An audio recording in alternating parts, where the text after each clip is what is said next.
Well, welcome to Feel Resilient. Good to see you, Malva.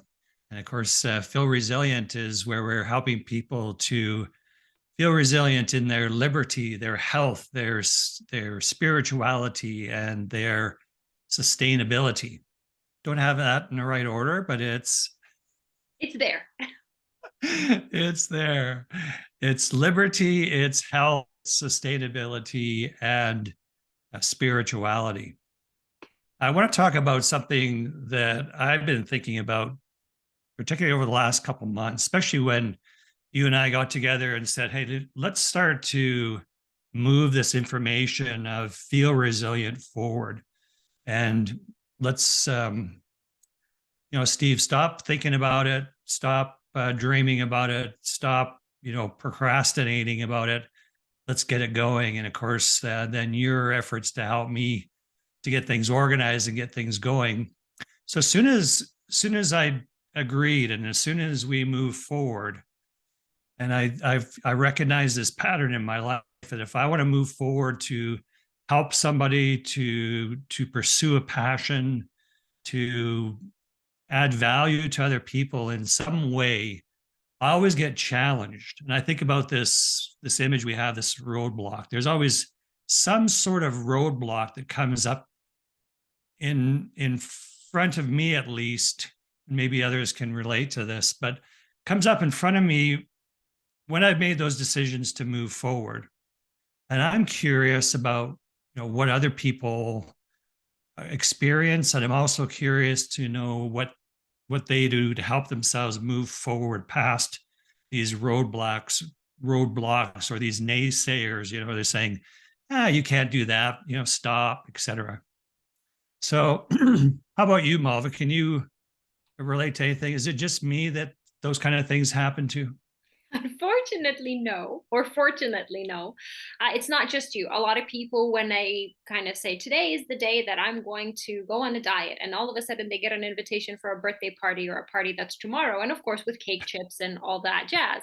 Or, yes, tomorrow I'm going to start reading books because I need to have a 5 minute or 20-minute meditation in the morning. And that is that time that their phone died and their alarm clock didn't ring. So they don't have that extra time. So Yeah. roadblocks happen all the time to, I'm going to say, a lot of people that I know personally and people that I have read. It's almost as if you're being tested. If is this really what you Yeah. need or what you want? Yeah. Somehow that's interesting, isn't it? Somehow, I don't know how you describe that. Just a universal principle that says somehow you're going to be tested. You decide that. Is that, are you really committed to that idea? Maybe that's part of it. And for me, it's invariably where I get sick. So even just in this situation, as we started in September to get serious about moving forward, and all of a sudden with my health challenges, I'm down for 4 weeks. And to be vulnerable, I've had to work for, let's see, my kidney transplant was 16 years ago. And since the first year after the transplant, I've met with the kidney transplant psychiatrist at least twice a year, a lot of times 4 times a year, to work through this kind of stuff. And the only thing that I've come up with that does help me is I created a mantra for myself, in a good way. And that is simply, I just say, it's okay, Steve. It's, it's okay. And everything winds down to the basics. And I say to myself, it's okay, let's just focus on the basics. So, for me, what are the basics? Well, for me, it's seeing patients. That's like just a basic responsibility. So, as long as I'm healthy enough to go in and see patients, and then there's nothing else that happens other than I see patients, I rest, I sleep, I eat, and hopefully I have enough energy packets or capacity to make a video. How's that, Alva?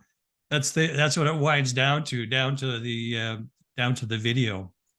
And then this year, though, something else happened that has been a benefit, and that is I picked up the book called Who Not How. And so if people haven't read that book, have heard about that book, be a phenomenal book to pick up for you. Excuse me. Who, not how. So I've learned to ask the question when I'm facing these roadblocks now. And this is why, Marvel, you're on the screen with me, is because of my search for who, not how. So asking the question, well, who can help me, right? Who can help me? Instead of saying, how am I going to get this done? Who can help me? And then even better, who can do this for me? And so those are the few things that have been help for me this last year as we face those roadblocks. What about for you, Marvel? What have you found that works for you? What's the next closest step that I can take? Because it's quite Okay. easy. What's the next closest step that I can take? Okay.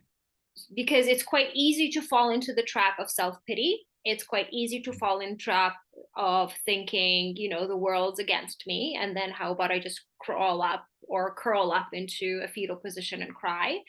Mm-hmm. But because I don't like to do that, I always say, what's the closest next step that I can be in control of? And once I take that next step, then it's much easier to see the next one and the next one and the next one. But funny enough, something that you said made me laugh, because you said, whenever we do something, there's this roadblock. And then I had a thought, well, you know what, Steve? When I'm opening a bag of chips, somehow I don't see a carrot or broccoli blocking the road of me eating chips. But whenever I'm like, okay, let's go on a diet, so let's eat that carrot, that bag of chips finds its way. So it's always easier to stray off the good path than it is to stay on the quote unquote bad path. Yeah, all right. That's it. That's an interesting too. We're gonna have to explore that idea as well. All right, Malva. Thank you so much. We'll look forward to seeing you on the next video. Thanks again.